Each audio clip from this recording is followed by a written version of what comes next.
د هغې نه بعد سوال دا دی چې یو سړي پنسي په ګیټو لپاسوي، پرتوګې په ګیټو لپاسوي، یا پینټ یا لنګ، د دې د لاسه د اودس ماتېږي او که نه؟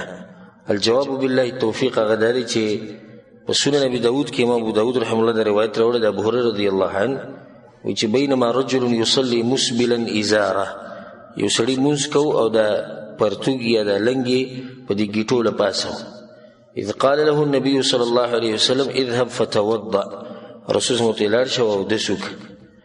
بیا رسول صلی الله علیه وسلم په آخر کې وایي چې کله دې تپوس وشو چې یا رسول الله ته ولې داسې وایي، وانه کان یصلي وهو مسبل ازاره وان الله لا يقبل صلاة رجل مسبل ازاره.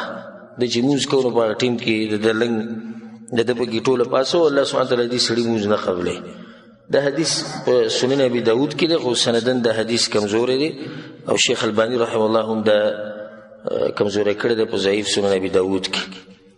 نو صحیح خبره دا ده چې کوم سړی په داسې حال کې مونځ کوي چې پنسي د هغه په ګیټو لپاسوي، نو دی په ګناه کبیره کې اخته دی. مونځ یې وشو سره د دغې ګناه کومه چې په ده باندې ده.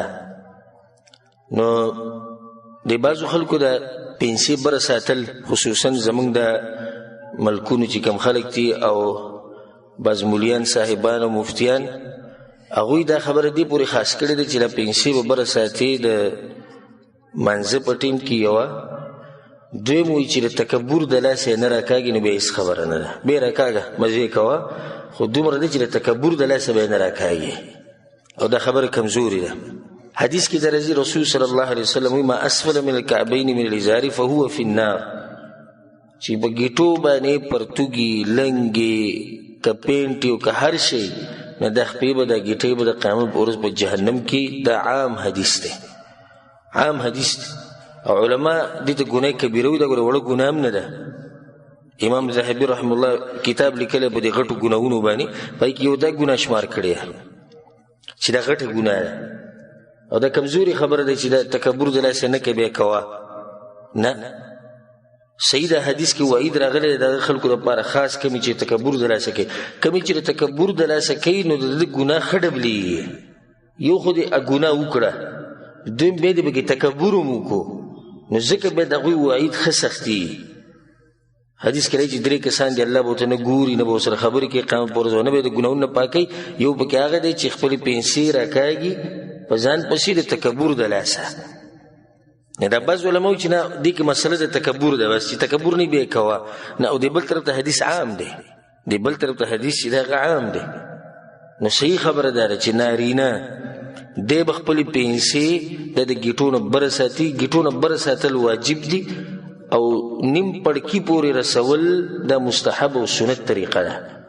رسول صلی الله علیه وسلم عزرة المؤمن الى نصف الساق، د مسلمان پنسې پرتوګ لنګ پینټ ثوب چې هر شی دی دا د نیم پړکي پورې، او بیا د هغې نه په کته د دې ګیټۍ پورې جایز دي چې څومره کته کوي هېڅ خبره نه ده. که د ګیټۍ نه معمولي بره کوي هېڅ خبره نه، خو د ګیټۍ نه بره کول دا واجب دي، او غوره د نیم پړکي پورې. نو دا خبره یې ساتئ چې دا کمزوري خبره ده چې دا تکبر د لاسه نه بیا کوئ. بله خبره دا ده چې ګوره رسول صلی چې کله دا حدیث وي او دا خبره وکړو، د رسول صلی الله علیه وسلم بیبیانې په دې ویلي دي چې دا حکم کسو د زنانو لپاره هم دی. موږ ته ځان وباسو راوباسو په دې چې تکبر پکې دی او که نه دی، او هغه زنانه په ځان ویری دی، او پکې دا سوچ ونه کړو چې تکبر دی که نه. نو د رسول صلی بیبي ناسته وایي یا رسول الله زنانه، رسول صلی الله نه زنانه خو به یو لیش په ځان پسې راکوي. هغې وایي یا رسول الله یو لیش، یعنې دا یو لیش هم هغې ته کم ښکارېده. رسول صلی الله یو سنګل دی راکاږي په ځان پسې، دې نه دې نه زیاتې. نو په زنانه او په سړي کې ظاهري فرق دا دی یو چې سړی به پنسې د ګیټو نه بره ساتي او زنانه به یې په ځان پسې راکاږي. اگر که ولیعاذ بالله نن سبا حالات الټې دي، زنانه یې بره ساتي او برای نام چې کوم ځوانان دي هغه په ځان پسې هغه راکاږي. الله دې صفت نه مونږ ساتي، والله اعلم.